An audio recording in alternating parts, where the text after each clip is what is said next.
মায়াপুর তো অনেকবারই গিয়েছেন, কিন্তু মায়াপুর থেকে এই জায়গাগুলো কি ঘুরে দেখেছেন? আজকে আপনাদেরকে দেখাবো মায়াপুর থেকে ঘোরা যায় এমন বেশ কিছু দর্শনীয় স্থান। তার মধ্যে থাকবে নিমাইয়ের জন্মস্থান, মাসির বাড়ি এবং ভক্ত চাঁদ কাজীর সমাধি। এই সকল জায়গার বিস্তারিত তথ্য আপনারা এই ভিডিওর মধ্যে পেয়ে যাবেন। চলুন বেশি কথা বলবো না, ভিডিওটা এখান থেকেই শুরু করি। তো বন্ধুরা, এখন ঘড়ির কাটাই হয়ে গেছে দুপুর 3টে, আর এখন কিন্তু মানে সূর্য ওঠেনি, অতটা গরম লাগছে না, সেই কারণে আমরা বেরিয়ে পড়লাম সাইট সিন করতে। আর এসে কিন্তু আরতি দেখবো, তো সাইট সিনটা আগে করে নিই। আর কেমন কি রেট পড়ছে টোটোতে, আর কত কি জায়গা দেখবো সাইট সিনের মধ্যে, সমস্ত কিছু এই ভিডিওয় কিন্তু তোমরা জানতে পারবে। তো চলো দেখে নিই যে কী কী সাইট সিন ঘোরাবে আর কত টাকা পড়বে আমাদের মাথা পিছু। তো বন্ধুরা, এখন দেখতে পাচ্ছ আমি কিন্তু একটা টোটোর সঙ্গে কন্ট্যাক্ট করে নিচ্ছি। এবার দাদার কাছে শুনে নিই কী কী সাইট সিন দাদা দেখাবে। বলুন দাদা। হ্যাঁ, আমরা যেগুলো মায়াপুরের তীর্থস্থান পুরাতন, ঠিক আছে, প্রথমে আমরা দর্শন করাই নরসিংহ মন্দির, ওর সাথে আছে শিব মন্দির। ওঠার পর গাড়ি চলে যাবে রাধা মদন মোহন মন্দির।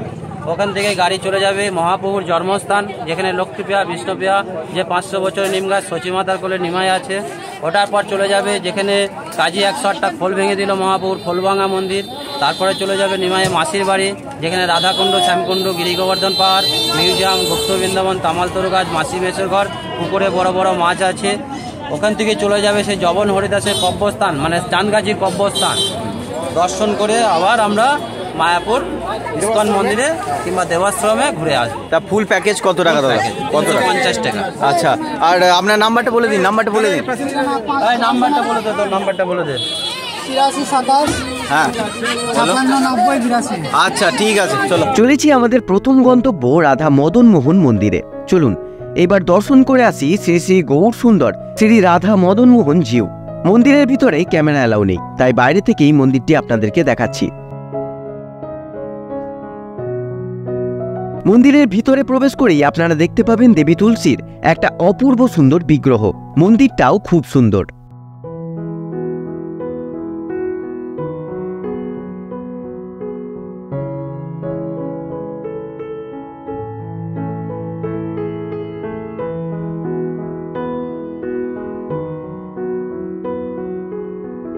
তো বন্ধুরা, রাধা মদন মোহন মন্দির দেখে সামান্য কিছুটা পথ তারপরেই চলে এলাম নিমাইয়ের জন্মস্থান দেখতে।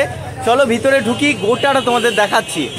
এখন এসে উপস্থিত হলাম শ্রী ভক্তি বিনোদ ঠাকুরের স্মৃতি মন্দির তথা নিমাইয়ের জন্মস্থানে।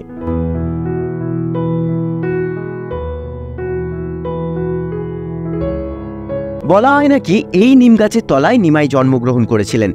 রয়েছে তার ছেলেবেলার চরণ যুগলের ছাপ। এই স্থানেই আপনারা দেখতে পাবেন শ্রী শ্রী গৌর গদাধর শ্রী শ্রী লক্ষ্মী নৃসিংহদেবের মন্দির। ভগবানের ভালোভাবে দর্শন করুন এবং নিজেদের মনস্কামনা ভগবানের কাছে জানান। এখন এলাম আমাদের তৃতীয় দর্শনীয় স্থান খোলভাঙার মাঠে। মধ্যযুগে ইসলামিক শাসনকালে ভবিষ্যৎবাণী করা হয় এক হিন্দু ব্রাহ্মণ বাংলার শাসক হবেন। তারপর সুলতান হোসেন শাহ হিন্দুদের ওপর শুরু করেন তুমুল অত্যাচার। এখানে তখন চাঁদ কাজী নাম সংকীর্তন বন্ধ করার জন্য এই স্থানে খোল ভেঙে দেওয়ার নির্দেশ দেন। এখন যাচ্ছি আচার্য ভক্তি সিদ্ধান্ত সরস্বতী প্রতিষ্ঠিত গৌড়ীয় মঠে। স্থানটি আমরা শ্রী চৈতন্য মহাপ্রভুর মাসির বাড়ি নামেও চিনে থাকি। তো বন্ধুরা, এই যে নিমাইয়ের মাসির বাড়ি, এই যে চত্বরটা কিন্তু অনেকটা বড়, ঘুরে ঘুরে দেখতে হয় আর খুবই সুন্দর। তো গোটাটা ঘুরি, আর ফটোগ্রাফি সব জায়গায় হয়তো অ্যালাউ থাকবে না, তো সেটাও আমাকে দেখতে হবে, কারণ 100 টাকা জরিমানা হয়ে যেতে পারে আমার উপরে। তো চলো যাই। 1 নম্বর গেট দিয়ে প্রবেশ করলাম আর বের হব 3 নম্বর গেট দিয়ে। তো চলো যাই। এছাড়াও এই জায়গায় আপনারা দেখতে পাবেন রাধাকৃষ্ণ মন্দির।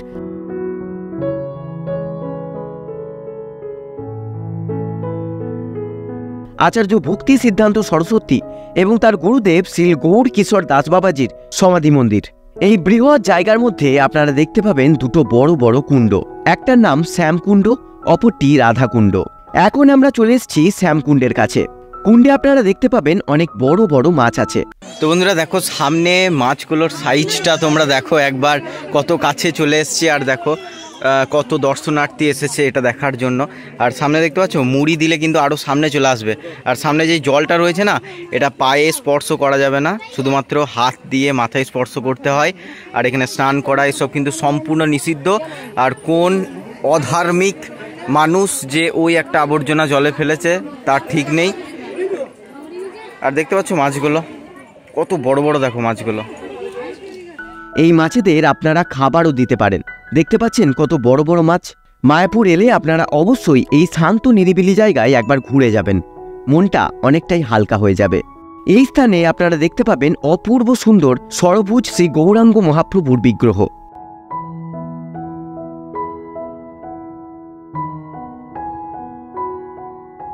এইবার শ্রী চৈতন্য মিউজিয়ামেও একবার প্রবেশ করি। মিউজিয়ামের ভিতর ফটোগ্রাফি অ্যালাউ নেই, রয়েছে মহাপ্রভুর বাল্যকাল তথা নানা ঘটনার ছবি সহ বিবরণ।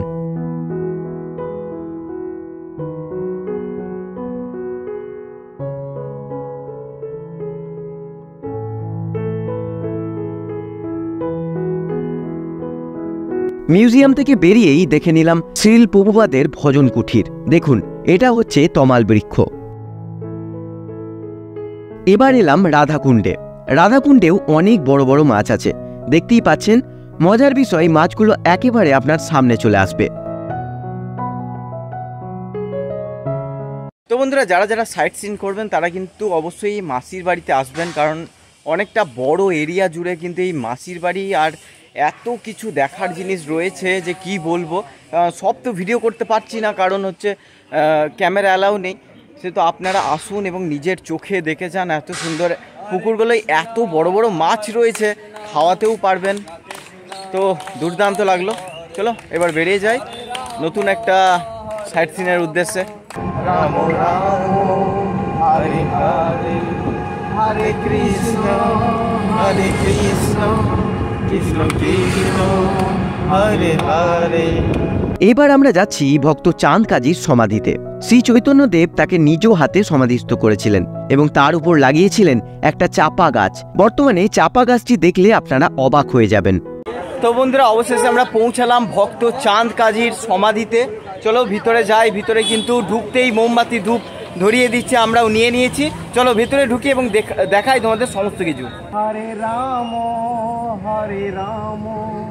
রাম রাম হরে হরে।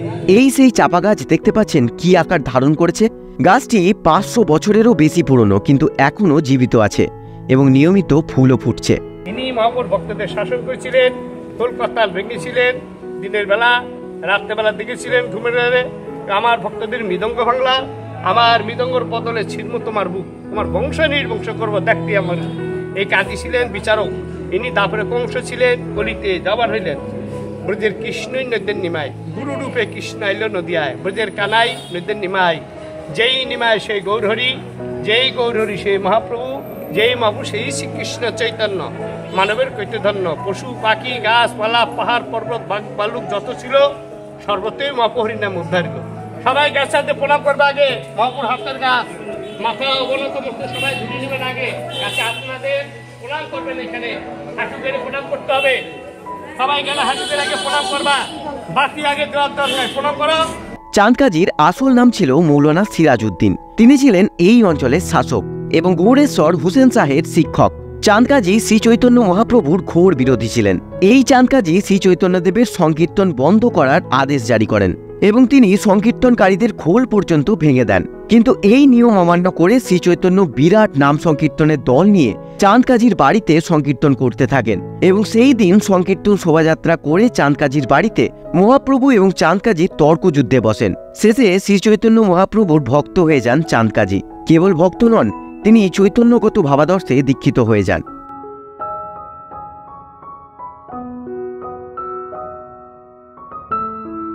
আমাদের এই সাইট সিনে আরও দুটো দর্শনীয় জায়গা বাদ পড়ে গিয়েছিল, জগন্নাথ মন্দির এবং রাজা বল্লাল সেনের ঢিপি। আপনারা মায়াপুর এলে অবশ্যই এই দুটো জায়গাও ঘুরে দেখতে পারেন।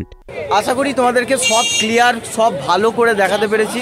নেক্সট টাইম তোমরা যখন আসবে মায়াপুরে, অবশ্যই আমি দাদার নাম্বার ডেসক্রিপশন বক্সে দিয়ে দেবো, ফোন করে নিতে পারো আগের থেকে এই সাইট সিনের জন্য। ভালো করে ঘুরিয়ে দেখাবে। দেখতে পাচ্ছ মন্দির এখন 5টা বাজে, 6টার আগেই চলে যাব, কারণ আরতি দেখতে হবে। আর তোমাদের কেমন লাগলো বলো এই সাইট সিনের ভিডিও, অবশ্যই কমেন্টে জানাও। যদি ভালো লাগে অবশ্যই একটা লাইক করে চ্যানেলটাকে সাবস্ক্রাইব করে রাখো, নাহলে আমি হারিয়ে যাব।